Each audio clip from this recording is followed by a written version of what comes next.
our vlog. So let us introduce ourselves first. I am Mikaela. I'm Husnia. I'm Kazir.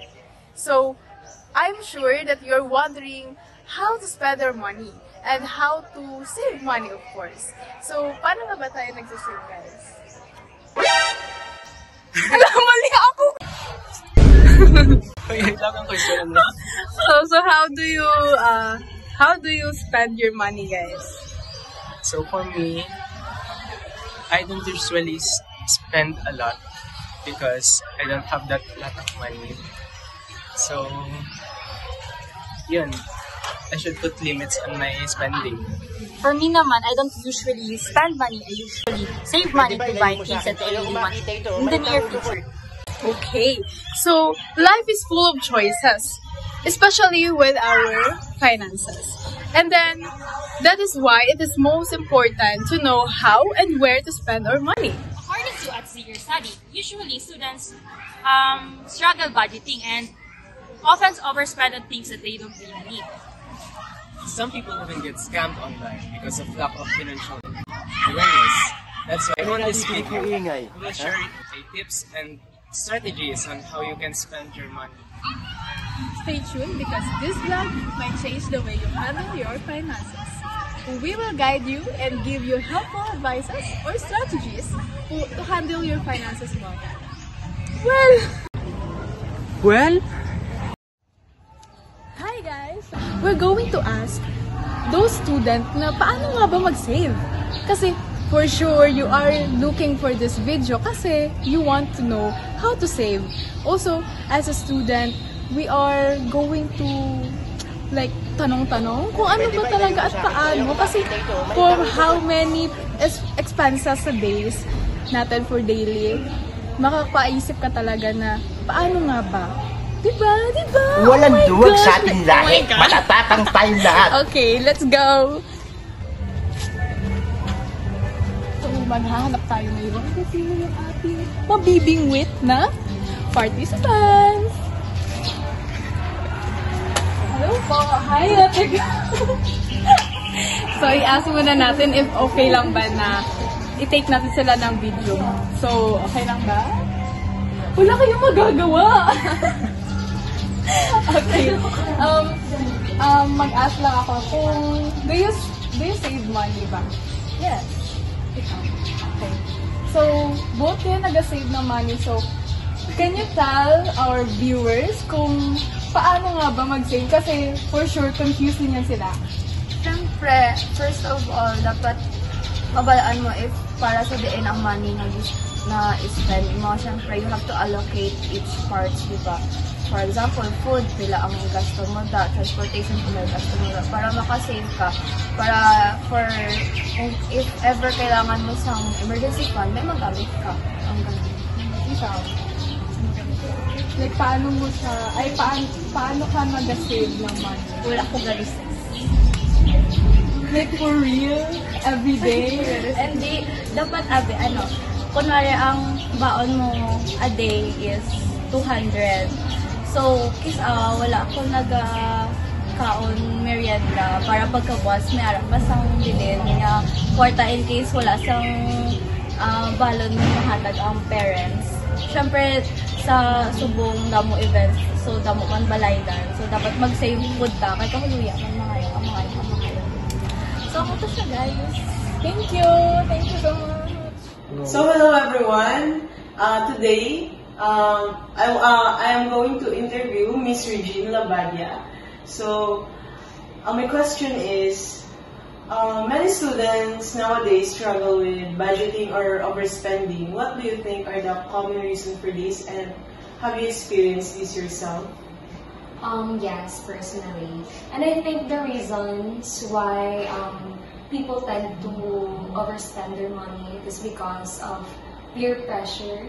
Because if you have friends who are nang magastos, then ikaw frugal, so you will be pati ikaw namanatnan. Yes. So you'll spend your money too. And also, I think trends also. Yes.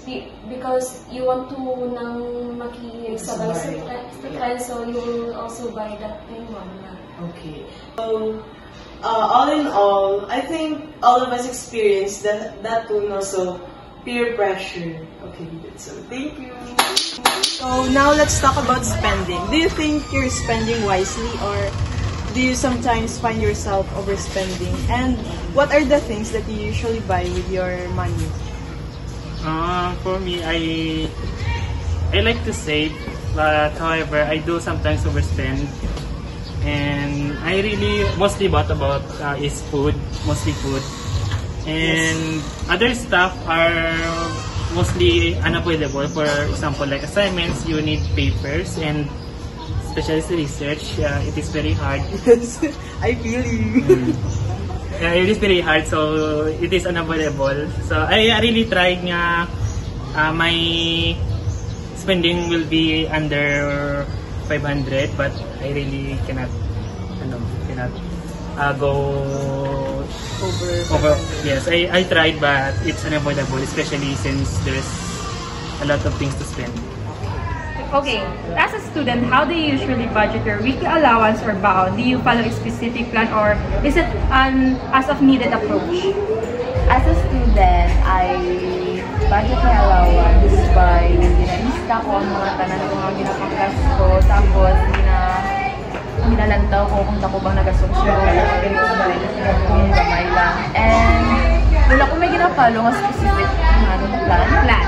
Kay sabi ko tumutom, naging ko tumutom ko, damo nang ginabakal ko. Pero kung balaan ko sarili ko nga damo na bako sa day na magtipid ko sina the next day. Kabutom ko siya. Aliyan na ba, seryoso na. I budget my weekly allowance around a step, let's just say. In this particular day, I have to consume at least, I have to save at least this certain amount of money in order to budget my whole allowance in a weekly basis. Do you believe that budgeting is important? Why or why not? I believe that it is important because kung wala ka nag-budget, dasi maubos ang kwarta mo, abi, and hindi lang na napidali magmitas ang kwarta. Yes, I believe budgeting is important because if hindi ka makabudget,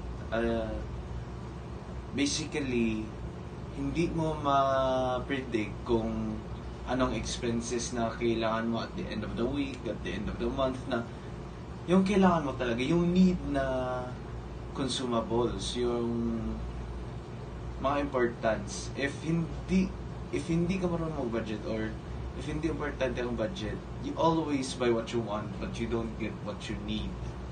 So, parang ganun siya. So, about spending, do you think you're spending wisely or not? I think I am spending wisely, pero I am spending wisely kay pag matapos sabi ang weekend, makikita ko pa sa wallet ko nga daw paulo ng kwarta ko, and dito ko malaan na I'm spending wisely.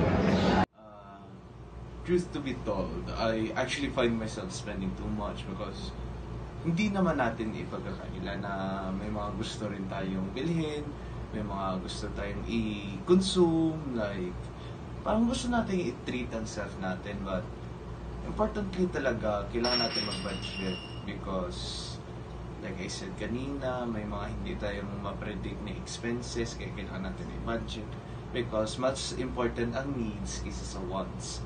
So, I am maging hypocrite, but I do overspend much, but I am trying to control myself as of now para mag-spend wisely. Do you regularly save money or not?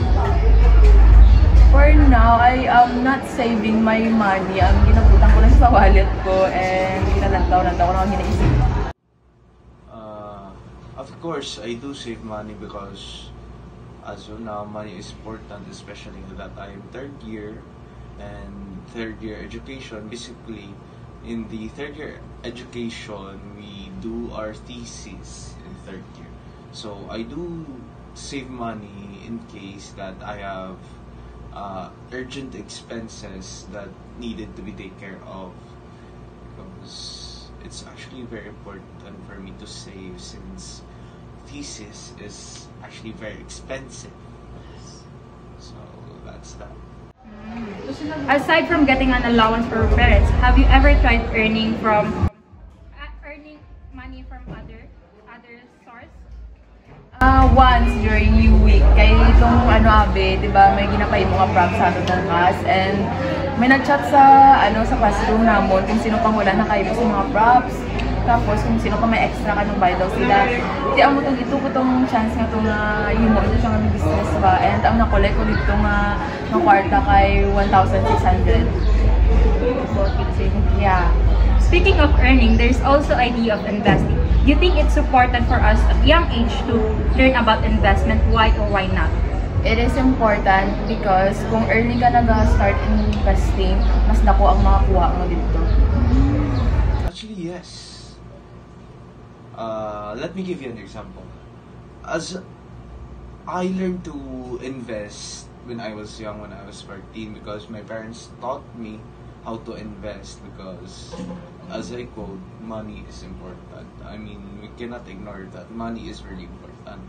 So we need, at a young age, we need to learn how to invest, because so in the other years, in our later years, those investments will become our assets, will help us gain money, and for us to easily earn money and to help us in our future also. So that's that. Nowadays students struggle about overspending or budgeting. What do you think are the common reasons for this? Siguro kay nag-ano man na sa atin nga circle, kay di ba kung palagas mo ang imo nga circle, mapilitan ka man nga magasto-gasto, and ang iban is siguro nang gutom na gid sila kay pata sa akong kisa akong gutom, sabi ko gagasto man di ko sang dako. That's all.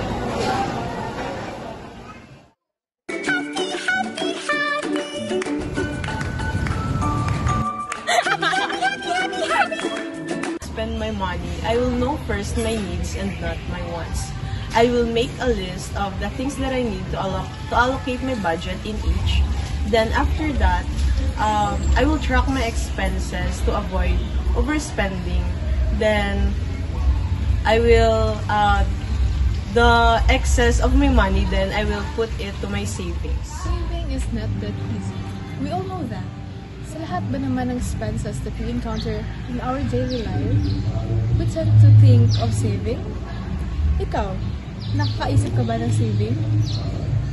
So one of our respondents or interviewees said that saving should be allocated. So nag-a-allocate siya ng savings niya in order for may maiwan doon sa mga allowances niya. So that was a good idea also. It's because, like, if you think about it, if we are allocating our expenses every day, then we will know what we are spending throughout the day. So, malalaman natin if may natitira ba o wala. So, allocating should be including saving para alam natin na we are saving din. Kasi, as we go on with our life, nakakalimutan natin. So, aminin mo na if you save 5 pesos, then you think already those things na want mo i-expend with that saving you are doing. So, like, if you think about it na, oh my gosh, nakasave ako ng 5 pesos, siguro bibili ako ng ganito, ganyan. Somewhat good thing, somewhat hindi. Kasi, if you are thinking na ganito yung bibilhin ko, then you are thinking of, we have two things talaga kasi, the needs and wants. So, if you are thinking na, ganito yung bibilhin ko, then all of that is under sa wants mo lang. Do you actually ask yourself, is that is necessary or that is one of your needs, priority? Kasi nakakalimutan mo yan every time na nakaka-save ka ng pera, and then you are thinking na ganito yung bibilhin ko, sa ganito, ganyan. Kasi ganito yung mga gusto ko. Then so nakakalimutan mo if that was really necessary or not. Diba? So if you are saving, you have to know what is the allocation of that saan patungo yung perang sinisave mo. And so, dyan ka nakakaramdam if that saving is for your emergency fund, if for your family, for your future, and then if that is your goal, I know that your saving will be continuously. Kasi kapag once mo lang yan, kasi walang kakalimutan mo yan. I hope that you find this vlog helpful. Don't forget our tips.